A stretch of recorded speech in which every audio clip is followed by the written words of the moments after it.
Okay, so now that we've been through some sort of technical details, how do we actually use all this to find the profit maximizing amount? Well, so here's our problem. Here's our first order condition. If we've assumed that there it is. If we've assumed that we have diminishing marginal product of labor, then we know the second order condition is satisfied, and that if we set this equal to 0, it's going to tell us the profit maximizing point. Okay? So what can we do? We basically need to use this equation, and we need to solve for L. Okay? We can't do that here because we don't actually know what the production function is. We just have sort of a generic one. But we'll solve an example in the next video. Before we get there, that's what a solution means, though, is find the amount of labor that is demanded given prices, wages, R, and K. Okay? K bar.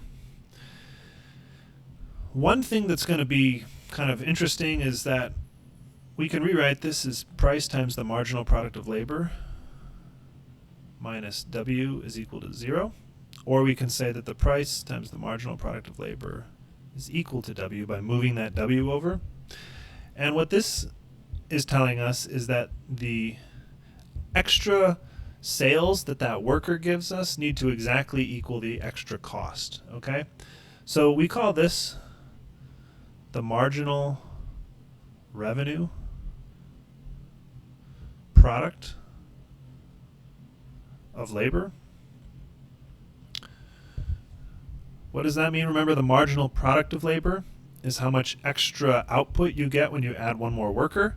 The marginal revenue product of labor is just if we value that extra output by the price, that tells us the marginal revenue, so the extra revenue generated by this guy.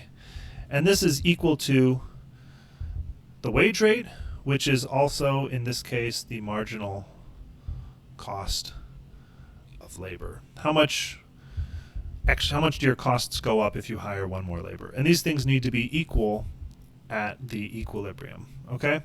Now, if we actually knew what MPL was, so suppose that the marginal product of labor is equal to 1 over L, okay? Then we would actually be able to find the amount of labor demanded.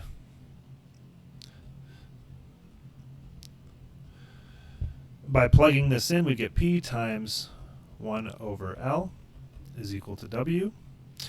Multiply each side by P or L, divide each side by W, and we would get the amount of labor demanded is P over W. Okay? So if you know what the actual functional form is, you can find the actual demand for labor, which is what you really need to do. Let's put that to the side for now. Okay?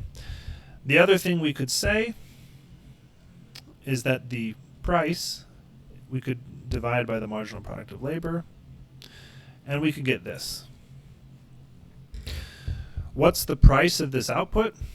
Well, it's equal to the amount you have to pay your laborers divided by how many units of output each laborer can produce. Okay, so for example, if the wage rate is $10 and the marginal product of labor is 10, that tells you that one extra worker can produce 10 units of output. Okay, so 10, I don't know, something that costs $1. Let's say like cans of Coke. Probably not realistic, but all right. 10 cans of Coke for each extra worker.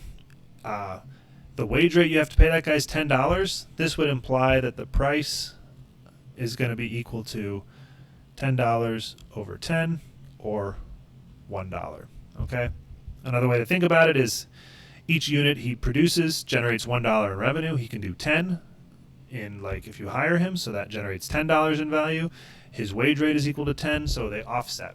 You can't do better by firing him, and you can't do better by hiring more of him.